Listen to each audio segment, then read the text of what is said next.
Hi guys! This is me, Eva G, ang inyong Pinay attendant dito sa Amerika. So good evening, good evening, good evening, good evening guys. So for today's video, katatapos ko lang magtrabaho at dahil maaga tayo natapos magtrabaho, di ba lagi ako dumadaan ng church sa St. Patrick Cathedral. So dadaan tayo sa St. Patrick Cathedral at the same time daanan na natin ang buong 5th Avenue. Papasyal ko po kayo sa isa sa pinaka parang mahal na lugar o luxury, parang residential, luxury brand, nandoon po lahat. So samahan niyo po ako at pasyal tayo at magchika-chikahan tayo. Parang hindi magandang idea to umuulan! Sige, pero sige, ilaban natin ang vlog natin ito. Ayan. Lumabas, bumalik ako sa trabaho ko para kumuha ng payong. So, ayan. Sabi ni Rawihin Tuto, hanggang bukas na raw to. So, tignan natin. Malaban natin yan sa weather forecast mamaya. Yan guys, di ba? Ang daming stranded. Kasi nga, umuulan. Hi. So, punta muna tayo sa church. Ito nga pala yun, 5th Avenue na po to So, kay tita na lagi nagko-comment sa akin na namimiss daw niya yun sa Madison, sa St. Patrick Cathedral. So, ipapasyal ko po kayong lahat. So, ayan, nakita nyo yung laki ng H&M sa kantong-kanto nito. So, 5th Avenue po tayo. 5th Avenue. Umuulan. Sandali. Ayan, di ba nakita nyo naman po? Ayan, 5th Avenue West 48th Street. So doon pa po dire-diretso po yun, yung papuntang Madison ang alam ko. Kasi nung nanood ako ng Independence Day, sa Madison po yun. So ayan po, napakarami pong nag-aantay para, nagpapatila ng ulan. So, ayan po. Dito tayo sa may sa side. Ayun po yung nakita niyo po yung maraming American flag. Yun po yung sacks of sacks of it ba yun? Sacks of it? That's mall po siya. Ay, may ganito.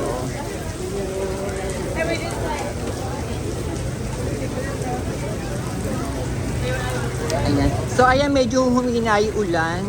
Pero syempre umuulan pa din. So ay nasa 49th na tayo. Ayan po yun. Saks, Saks Pit ba yan?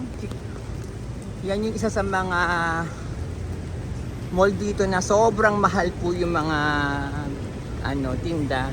Mga luxury brand po yung nasa loob po niyan. Sandali. Kasi may harang to, di ba po? Yung papasok ng Rockefeller. Ayan, Saks 5th Avenue. Ayan po siya. At ito naman yung Michael Kors. Basta yung kahabaan na yan, dire-diretsuhin natin yung mamaya. Pero kailangan mo natin makapunta sa, ayan po yung St. Patrick Cathedral, yung katabi ng Saks 5th Avenue. 5th Avenue. Tatawid sana ako, hindi ako makatawid. Kasi maliban sa hindi pa go, di ba parang na-traffic sila Ayan, tawid na tayo. So, 5th Avenue.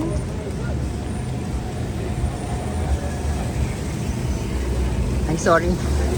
So, ayan. Yung sinasabi ko sa inyong mall na talagang pagpasok niyo dyan talagang mga po talaga yan. Mga luxury brand po dyan.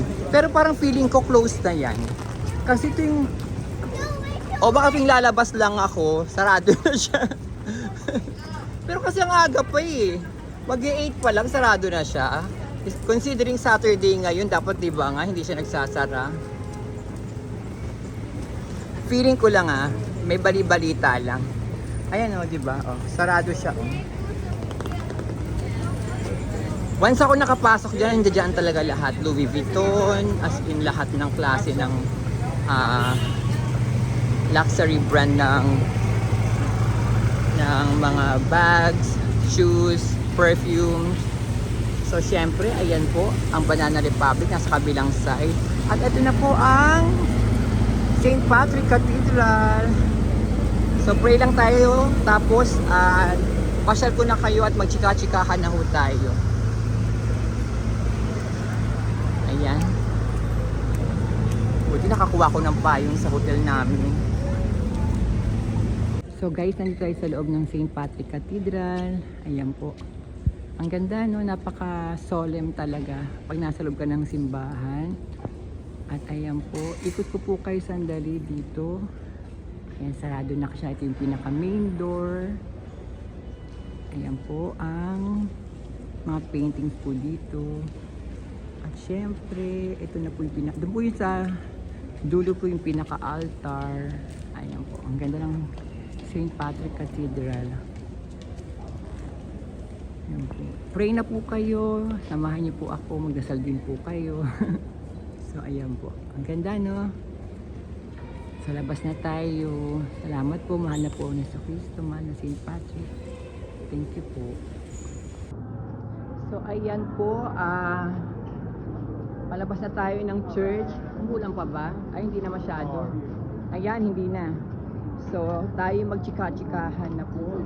Ay, may konti pa. Pero sige na, ilaban na natin. Inaano ko, baka madulas mo ako. Tinan niyo po yung suot ko, di ba? Oh, ang lakas ng loob ko magganito. So, syempre, ayan po, makikita niyo sa harapan ng St. Patrick Cathedral ang Rockefeller. So, ayan statue na yan, na may hawak na malaking World Cup na bola. Hindi ko alam kung yan sa Rockefeller. Sorry po, session na kayo. Ako nandito, hindi ko alam yan ha. Pero nakikita ko siya, pero hindi ko siya pinupuntahan para basahin kung ano yung nakasulat sa ano niya. Pero ayan, kasi ang alam ko, yung po ang Rockefeller, itong naiyaan. Ito, kasama rin ba to? Ang taas-taas nila kasi. Pero may Banana Republic po sa baba. So sabi ko nga ho sa inyo, tapos yung katabi niyan, ayan po yung pinaka-famous dito na isa pa, na pinipilahan ho talaga, yan nakatuto, yan po, yan, Lego. Yan po ang Lego dito. So sa maraming gusto pong mga bata, matanda na may gusto mag-collect ng Lego, andyan po. Diba? Tapos, ayan, may Victoria's Secret, yung kantong-kanto na yan, Victoria's Secret po yan. So, share ko lang yung unang-unang punta ko dito sa St. Patrick Cathedral. Nagtanong pa ako sa manager ko. Sabi ko kasakay niya kasi, kapag nandito ko sa, hindi na ako nakapagsimba kasi every Sunday may pasok ako.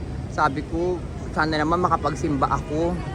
Eh, wala naman siyang magawa dahil syempre Sunday nga ang pasok ko.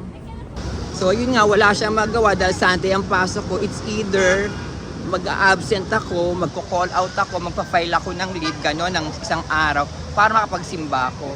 So sabi niya, pumasok ka ng maaga, pumunta ka sa St. Patrick Cathedral dito sa New York. Yun, kaya napunta ako dyan, first time ko. Tinuro niya sa akin para paano papunta. From 42nd Street, doon ako natrabaho sa Margaritaville. Tapos nilakad ko hanggang dito. Pero pagod na pa. Kasi nga halos, siguro mga isang oras lang yung, time ko para makapunta dito, makabalik ako sa trabaho ko. Kaya nagtatakbo ako. Pero ganun pa man, sulit pa rin kasi dahil nga syempre, di ba, yung St. Patrick Cathedral, napuntahan ko siya. At ang sarap sa pakiramdam. At mula nun, lagi ko na siya pinupuntahan. Every time na may problema ako, kahit wala akong problema, basta maaga ako nakakalabas sa trabaho, kahit gabi pa siya. Nung nagtrabaho ako sa Margaritaville, pinupuntahan ko siya, nagdadasal ako sa labas, tapos uwi na ako, ganun. So feeling ko tong buong video natin, hindi nyo ako makikita masyado kasi nga para makita niyo yung mga, ayan, yung mga branded na, na store. Diba? Katulad sa kabilang side, sabi ko sa inyo ba yung Victoria's Secret, tapos may Dyson. Ayan, may malaking Nike. Paano po ba pronounce? I-correct niyo po ako. Nakapasok ako dyan once. Grabe, ang ganda. Parang nasa kanila yung pinaka mga yung mga latest, o di ba? Yung mga latest na shoes na lumabas, parang nasa kanila dyan. Grabe, tingnan nyo, daming tao sa labas, oh. Di ba? Paakyat. Tapos, syempre, may Longchamp. Ito, ano bang, paano ba pinopronounce po ito? Hablot? Di ba? Baka mahablot tayo dito. Ayan. May Taguer. At syempre, ito pa, nakakaaliw. Itong nasa kanto na to. Kasi, sadali, ito muna ang Skims, di ba? Ayan, may mga t-shirt ako, may mga blouse ako ng Skims. Ang mahal naman kasi 50 isa. Pero yun ho, regalo nung may nagregalo ho sa akin. Talagang, di ba, Chinis, may nagregalo lang ho sa akin eh. Sana may magregalo ulit sa akin. Ang mahal kasi ng Skims. Ayan. Nung magpapasko, nakita ko to, sabi ko, ang ganda naman itong ano dito, itong part tong nasa kanto na to, nasa corner na to. Wala naman sa loob-loob ko, hindi ko binabasa kasi natatakpan nga ng ano, at medyo malabo. Ito pala siya, ano ba yung Cartier ba? Cartier? Turungan niyo po ako mag-pronounce kasi bobo ako sa mga pronunciation na pag mga branded stuff kasi nga, alam niyo na, mahirap. Walang masyadong alam. So ayan, di ba? Yung mga tao, akala ko, bakit nila pinipicture naman? Maliban sobrang ganda niya pag magpapasko. Dahil ito pala yung Cartier.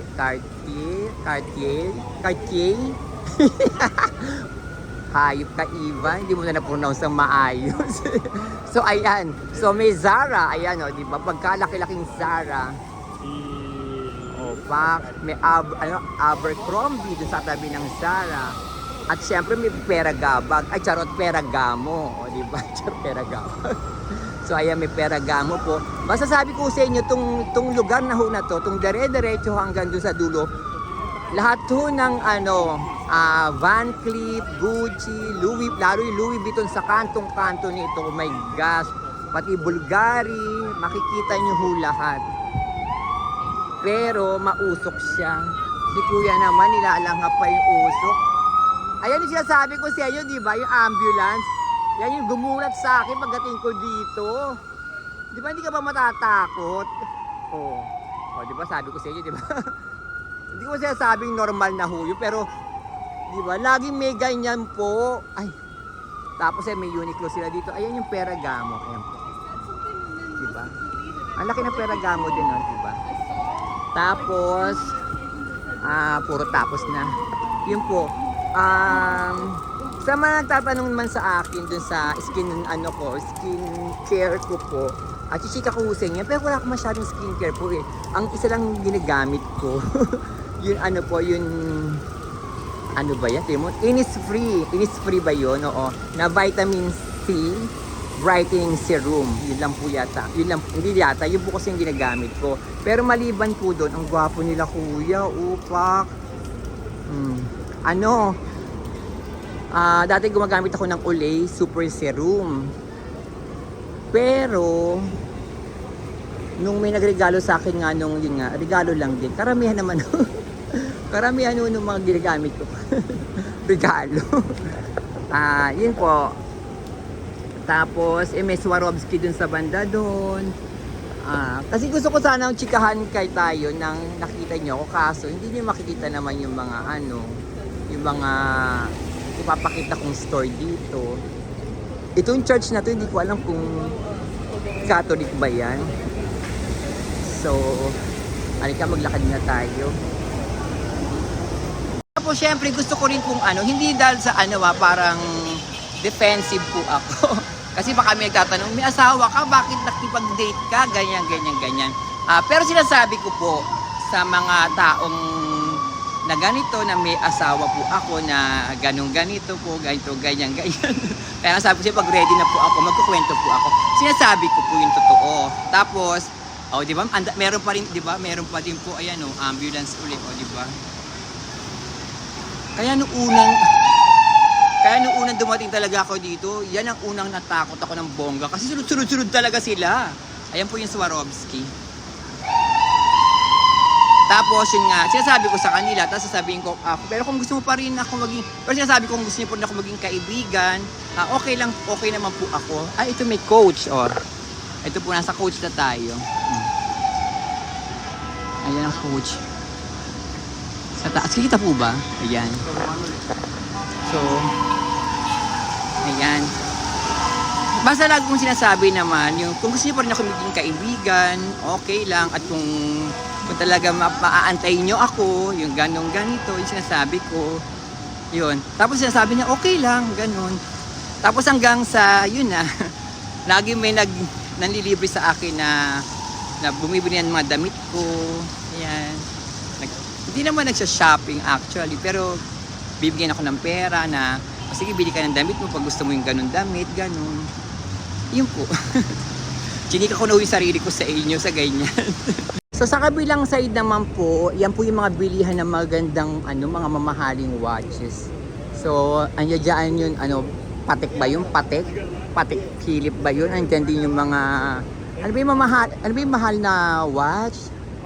Tingnan mo kasi walang alam kaya yun mga, ay naku, ano ba yung tawag sa mga mahal na yun na watches na yun? Basta ayun nun, nandoon sa kabila. Sorry. Ayan, nasa kabilang side ho lahat yun. Diba ang ganda ng ilaw niya? Maiisip ko din yan kapag kailangan natin ng tulong para maisip yan kung ano yung mga mamahaling mga watches na yan. So, syempre may mango din dito sa kantong-kanto. Alam niyo dati itong part na to, may harang yan kasi ginagawa. Parang hindi ko kung pinipinturahan ba siya o nire-renovate siya. Pero ngayon ko lang siya nakita uli na wala nang harang at ang ganda pala.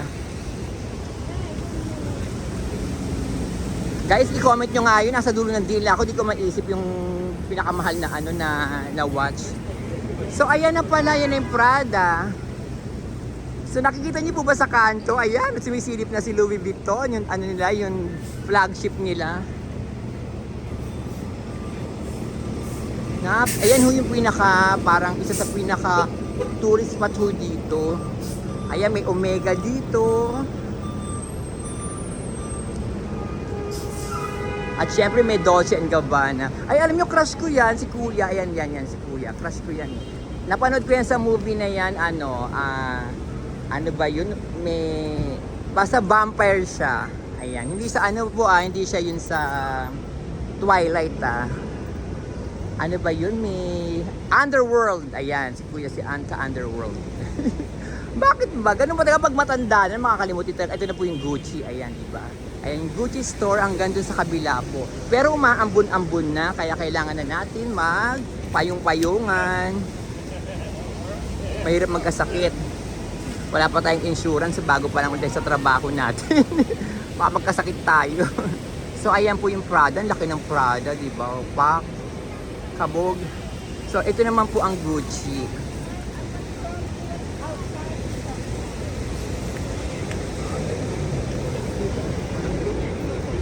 Hanggang ngayon hindi ko pa rin siya naiisip. Ano ba yan? Iba. Saka ng thunderstorm talaga. Ayan yung mga Gucci. Tapos ayan, tawid tayo para makita natin yung buong kabilang side. Ayan, nasa hilera din niya yung Tiffany & Company. Ito yung Gucci store. Ito pa rin Trump Tower. Kung nasan tong Gucci store. Ayan, nakalagay yung Trump Tower. Wala. So daan tayo sa kabila sa Prada. Naisip ko na kung anong pangalan ng relo, ng brand ng relo. Rolex, ayun pala. Kasi nasa isip ko kanina, ano ba yun, mga mumuray, mga cash. Mga cash, mga gano'n. So hindi ba ako nakakatry magganyan, yung yung mag-bus na ganyan, yung nasa yung top view, o yung nasa rooftop ng bus, gano'n.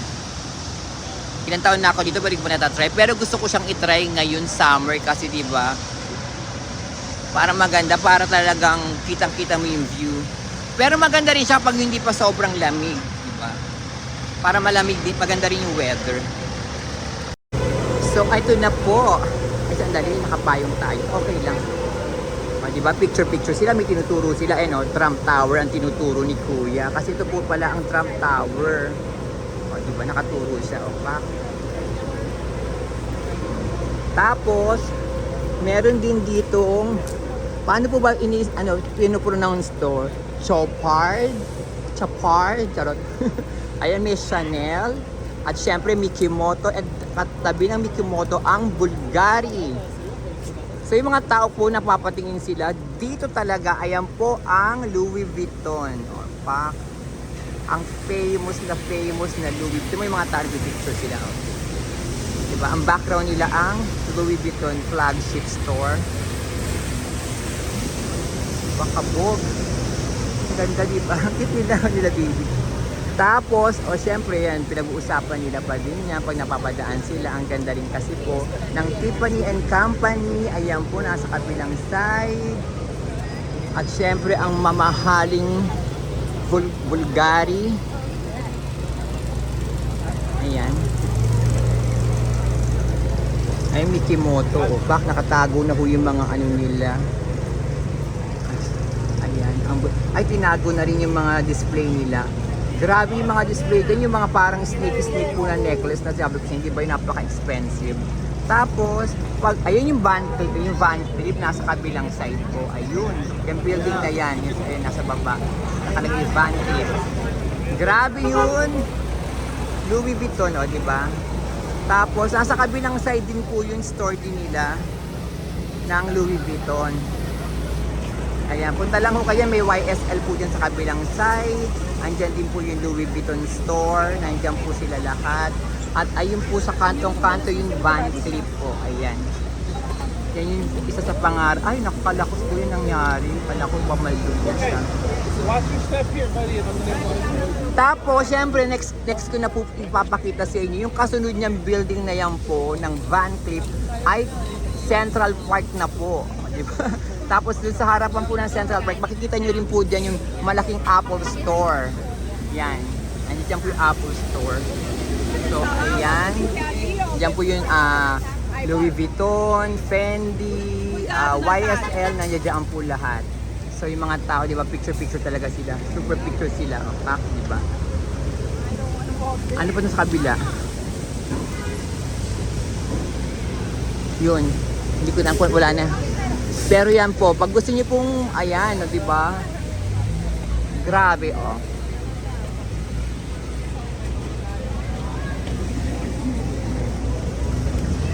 So kung gusto niyo pong maka-masyal po dito sa Fifth Avenue, ito po yung ito na po yung makikita niyo dito.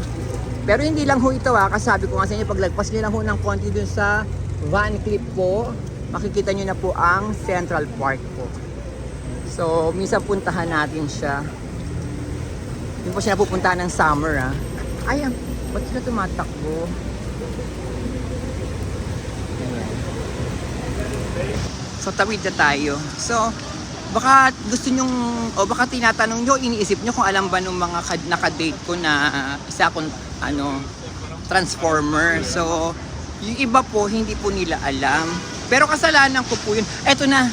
Dumaan na tayo. Ito po yung klase lahat ng mga... Sandali, harap po sa inyo. Sandali po. Ito muna natin yung kwento ko. Ito po yung mga klase ng mga watches dito. Grabe, di ba po yung mga brand nila. Ayan po. Kasi hindi ko naman siya alam actually. Kaya po, hindi ko siya masabi po. Diba? Sensya na po. Ano rin, syunga-syunga. Kung ano lang yung medyo nababali-balitaan ko, dun lang ako. Pero kapag hindi po, hindi na ako nagmamarunong. Mahirap pag marunong. Mas maganda na magtanong. Ayan. Diba? Grabe, ang ganda, oh. Yan yung mga tatak. Diba?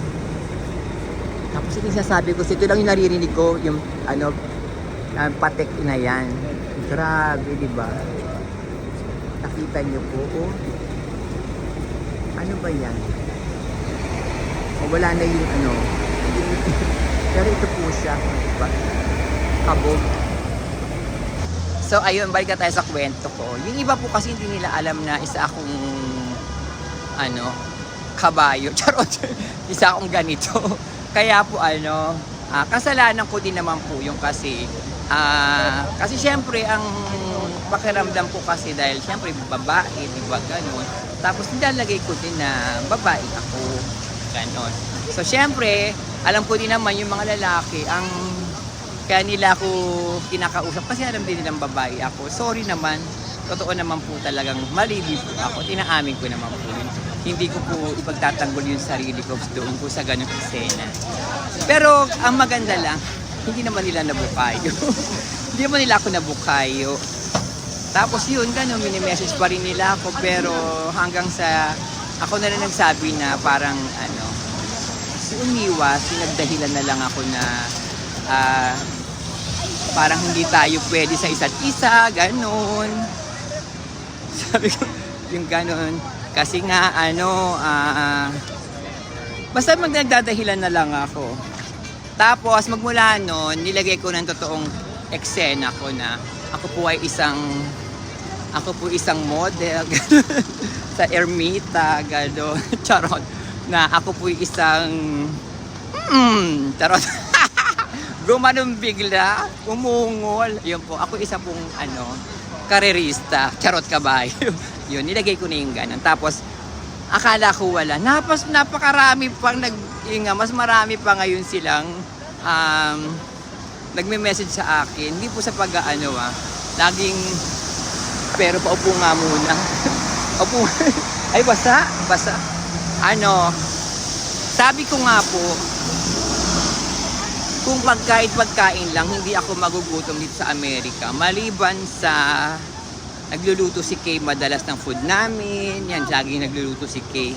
Kasi masarap magluto si Kay eh. Kaya nakita nyo ko pag kumakain kami sa labas, siya agad yung nagko-comment kung masarap o hindi. Kung kulang sa ganito, kulang sa ganyan. Diba? Tapos, pero na-traffic tayo ko. Yun. Yung sinabi ko nga hindi ako magugutom kasi yung mga message po nung mga nag-i-invite sa akin, pwede ka bang lunch, pwede ka ba ng dinner, puro ganun. Kung papatulang ko lahat po yun, libre na ako sa lunch at sa dinner. Hindi naman ako nakapagtrabaho. Hindi naman ako nakapagtrabaho. Paano? Inuna mo makipag-date para kumain lang. So, dapat yung gagawin mo yung pag nasa bakasyon ka, yung parang nag-file ka ng bakasyon sa trabaho mo ng 1-2 buwan, yun. Pinakatupagin mo. Charot lang po pero yun po talaga yun. Kung ang dami po. Saka pag tinitingnan ko yung mga profile nila, mga straight sila. Siguro hindi lang sila makapaniwala na, kasi siguro maganda ako dun sa picture ko. Kaya, kasi lagi sinasabi nila eh. Karamihan doon nagme-message sa akin yung sabi nila na parang hindi ako makapaniwala na may katulad mong ganyan. Kaya ako nag-message sa'yo. Kahit diretso pa ako. Sabi niya kahit straight nga daw siya. Sabi ko okay lang, hindi naman parang sabi ko, pasensya na kayo kung mali yung grammar ko. Pero ang sabi ko, hindi naman nakakales ng pagkalalaki mo yung pag-message mo sa akin. Porkit ganito ako, sabi ko. Pero in English po yun. Hindi ko na in English kasi yan pa ho. Pag-usapan natin yung English na yan. Meron ako mga subscribers po na foreigner. So, nagre-request sila sa akin, nagme-message sila sa akin na sana raw magsalita ako ng English para doon naiintindihan daw nila. Kaso, kaya diba sinasabi ko lagi kung napapanood yung ibang vlog ko na forgive me, diba? I'm not really good in English, ganyan guys sinasabi ko. So ayan, balik na tayo uli sa kwento ko about sa English niya. Kasi diba, hindi naman pag sa dito sa Amerika ko, wala silang pakialam kahit mali-mali English mo. Wala silang pakialam kahit barok-barok pa yan, kahit na wrong grammar ka, wala silang pakialam yan. As long na naiintindihan nila kung ano yung gusto mong sabihin sa kanila. Hindi ko naman ho nila lahat, pero karamihan sa ganyan mga Pilipino ho talaga. Kapag nag-English ka, sabihin, ako, nag-English pa mali-mali, diba? Kasi hindi ko narinig yan sa mga kanu eh. Hindi ko narinig dito yan kahit yung mga kasamahan ko na mga managers ko, kahit mga kilala kong puti, ganyan. Kapag kausap ko sila, sabi sabi niya, ang galing-galing mo nga mag-English eh. Lahat na malinaw ang pagkakapagkwentuhan tayo. As in talaga, Hindi ko lang alam, baka nahihiya din ako magsalita kasi alam kong minsan yung paggamit ng has, have, are, is, was, were, yung ganyan. Yung mga past participle, present tense, yung mga ganyan po. Yan po, di ba? Masyadong ganyan ng mga Pilipino.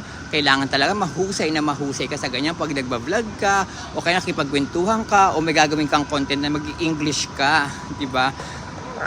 Pero hindi ko huli lahat uli. Pero yan ho talaga ang realidad ho, karamihan. Kaya dati, nung pag namamasyal kami ng asawa ko, na nasa Pilipinas kami, sinasabi niya sa akin, bakit ba whisper ng whisper? Kasi nga bulong ako ng bulong sa akin pag may sasabihin ako sa kanya. Sinabi ko sa kanya kasi pag mag-uusap tayo at narinig ako ng mga Pilipino, tinitignan nila ako. Tapos may narinig pa ako parang nag-i-English, parang trying hard daw, ganon, di ba? Hindi naman ako, wala naman akong ano ba yun? Wala naman akong accent na nag-i-English. Siyempre, tinatanong ko yung asawa ko, yung fiancé ko nung time na yun na, what do you wanna eat? Where you wanna go? Do you like this one? Ganun. Pag tinitignan ako ng mga tao, habang naglalakad kami, so magmula nung bumubulong ako, sinasabi ko sa kanya, meron ka bang gusto kainin? Bumubulong. Sabi niya, bakit ba whisper ka ng whisper? In-explain ko sa kanya. Sabi niya, I don't care. Sabi niya, huwag mo silang pinapansin, don't mind them. Sabi niya, kasi hindi naman sila yung kausap ko, ikaw. Sabi niya, hayaan mo din sila, hindi naman sila ang kausap mo, ako. Sabi niya ganun.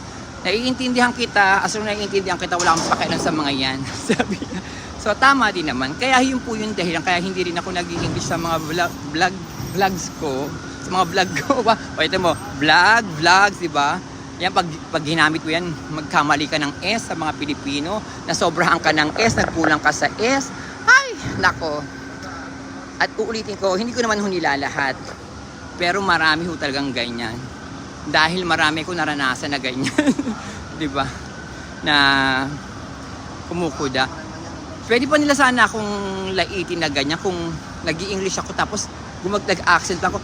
Di ba? Yung may accent pa ako na super, parang inaartihan ko pa yung pag-i-English ko para lang masabing, di ba? Hindi naman ho eh. Natural nga eh. Yung parang ganito lang parang, guys, this is where like this, ganun lang, di ba? Pero mali pa din. Pero ganun pa man eh, maraming mga taong hindi talaga yung maging masaya sa kapwa nila. At din na lang din intindihin, di ba? Kaya sabi ko nga, di ba? Yan salitang respect, napakalaki niyan. Napakalaking word niyan. Respetuhin mo ang kapwa mo. Kahit ano pa yung ginagawa niya. Mali man yan o tama, bahala sa buhay niya. Basta, as long na hindi kanya sinasaktan, hayaan mo sila. Diba? Ako ganun yung katwiran ko, pero yung kilikili ko, nakita nyo kasi umaambon na. Kaya inikot ko yung payong ko. Ayan. So, ako naman ganun po katwiran ko palagi eh.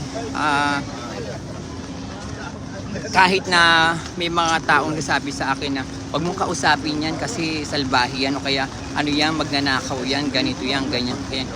Hindi ako nakikinig po, totoo po. Hindi ako nakikinig. Ang ginagawa ko, hinahayaan ko. Kasi katwiran ko, sorry, it's okay. Ang katwiran ko kasi is, tawag dito, ang katwiran ko kasi is, yung bigyan ng chance ba? So, wala pa naman sa akin ginagawang masama. Kaya sabihin nila na inaantay mo pang may gawin sa yung masama, di ba? So ako kasi ganun ako, yung parang baka mamaya nung panahon na yun, may pinagdadaanan lang talaga. Yung ganun po yung ano ko lagi, yung thinking ko na kaya nagawa niya yun, ganun. Baka hindi naman talaga siya ganun. Ngayon, kapag ginawa niya sa akin yun, yun na yun last talaga, di ba? Sa amin, hindi ko talaga siya papansin, hindi ko na siya kakausapin. O kausapin ko man siya, siguro. Ito pala kay Jimmy Fallon, no? Ay, sandali, ay! Mga mga kriminal, sandali ko yung busina ng busina, nagugulat ako. Ayan po yung Radio City, nasa likod natin. Ang famous na Radio City. Ayan. At ay, hindi pala kay Jimmy Fallon pala yun, sorry. Ayun pala yung kay Jimmy Fallon, nasa tabi. Ayan po ang Radio City, nasa kabilang side pala. So, ayun po. Ganun po ako na hanggat wala kang ginagawa sa akin masama, kahit may nagsabi na sa akin na ano yan, laitera yan, ganito yan, okay lang. bigyan kita ng chance, kaibiganin kita, ganon. Kapag nalaman kong ganon nga, sinisiraan mo ko, edi sabihin ko sa kanya na, bago pa kita maging kaibigan, may nagsabi na sa akin ng ganyan ugali mo. Pero binigyan kita ng chance kasi baka akala ko kasi hindi ka ganon. Pero ngayon ginawa mo, problema mo na yan. Ibig sabihin yan, yun nga, ganyan ka na talaga unless kung magbabago ka, di ba? Sana hindi pa huli ang lahat. Sana yung mga taong ginawa mo ng ganun, mabigyan ka pa rin ng maraming chance, di ba? Ayan po yung starring Jimmy Fallon. Fallon ba? Oh. The Tonight Show, ayan po. Ang daming nakapila, oh. Siguro manonood sila. So, ayun po. Ganun po ako. Saka madalas, kahit may nagsabi na sa akin ng ganung ugali, quiet lang talaga ako. Kasi ayoko din kasi ma-feel nung tao na yun na, bakit kaya ganun si Eva? Makikilala ko lang parang iniiwasan niya ako. Diba? Ayoko din naman dong danasin ho yung ganun na pinakilala ko sa ibang tao tapos iniiwasan ako. Diba? Parang, wala naman akong ginawang kasalanan dun na, bakit ganun? Diba? Yun po. So, mahaba na yung kwento natin. Chika-chikahan natin. Ipapakita nga pala ako sa inyo. Yung nakalagay na 1221 Avenue of the Americas. Yan, restaurant na yan. Del Frisco. Ayan po. Dito po yung entrance. Ayan, nakita yung mga tao na yan. At nakita yung itong restaurant. Siguro may mga 3 beses na ako nakapag na-date dyan ng isang magkaibang tao. Ayan po, dyan. Grabe ang ganda sa loob niya. Tingnan niyo po, diba? Del Frisco. Dyan, ang pwesto namin isa sa taas.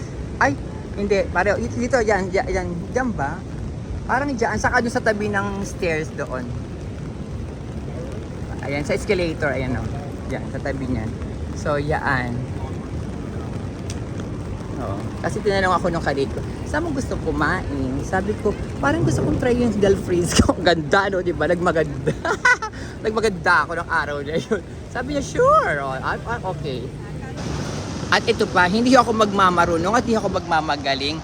Kahit tanungin niyo ho kay sa mga anak-anakan ko, kapag makikipag-date ako, tinatanong ko sa kanila, ano ba yung entry? Ano ba yung parang unang u-orderin, ano ba yung order na ganito, ano ba yung masarap na luto sa ganito, ano ba mga food sa ganito, as titingnan namin sabi i-google nila syempre google nila, sabi nila na ito, ganito. Nagpapaturo po talaga ako. Hindi po ako yun magmamarunong na order agad, salmon, ganun agad, hindi ako magaganon. Naiiya po ako. So yun, tuturuan ako ni Kate, tuturuan ako ni Sachi na, nay, ganito pag sinabing starter, ganito muna. Kala ko starter, gulo yun. Kala ko manununtok agad kasi kala ko starter, away pa lang hanap ng putaha, diba? Diba? Hayop ka, Eva. Diba? Starter, gulo, pak, charot.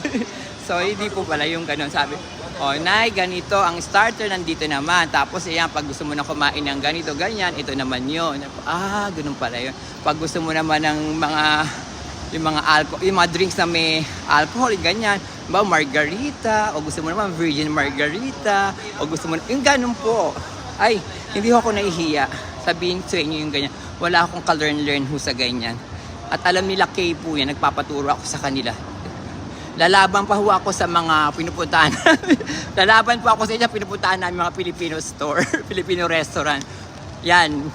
Kahit hindi ako magtanong sa kanila, lalaban ako dyan na, ayan, akin yan, isda, pampano, go. Yan. Di ba? Sinigang, go. Di ba yung mga ganun. Pero yung mga social, ay naku po. Eva. Opo, totoo po yan. Kaya, sabi ko nga ako sa inyo, hindi ako magmamalinis para sa ganyang-ganyang bagay lang. Mahirap kasi nga ako, di ba? Mas mahirap magmarunong, di ba? Mas maganda magtanong ka, di ba? Kesa magkamali ka pa. At least nagtanong ka, naturuan ka, inalam mo, di ba? At least may idea ka na. Pero trapikela.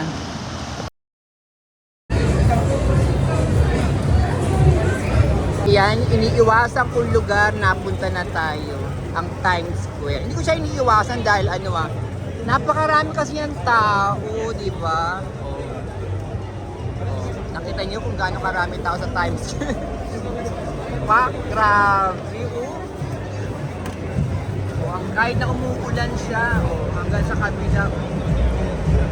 Ayan na, traffic na. Kaya ayoko dito sa Times Square kapag ganitong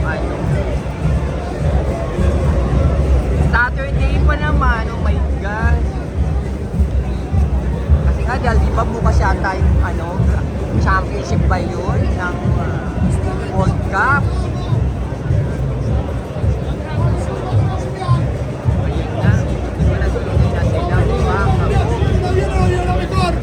Argentina pala to. Ito palang Argentina.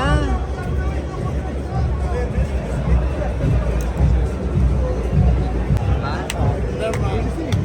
Napakaraming Argentinian. Ito po, ayan.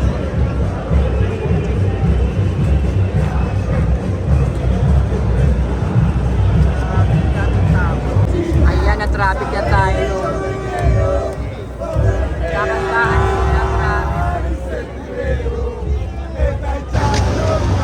Akala ko hindi tayo makakalabas ng buhay doon.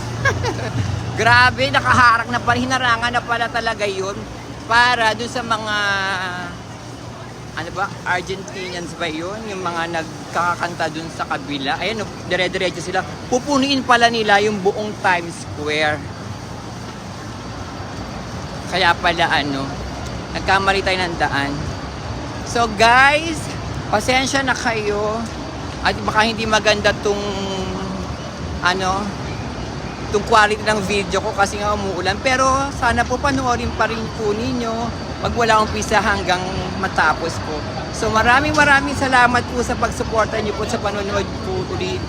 Huwag niyo pong kalimutang mag-like, mag-comment, and mag-subscribe na din po kayo. Love you guys!